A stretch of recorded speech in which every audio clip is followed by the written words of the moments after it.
You will need to create a passcode for your device before setting up Touch ID. In Settings, tap Touch ID and Passcode and enter your passcode. Select Add a fingerprint and rest your finger on the Home button, then lift it. Slowly repeat this step several times, making small adjustments to the position of your finger each time. Lastly, you are asked to adjust your grip. Hold your device as if you are unlocking it and touch the Home button with the outer areas of your fingertip.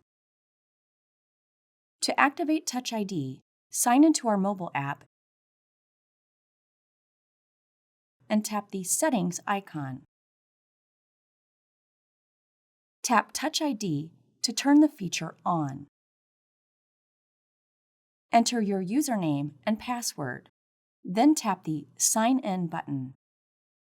To deactivate Touch ID, follow the same steps and tap Touch ID to turn the feature off.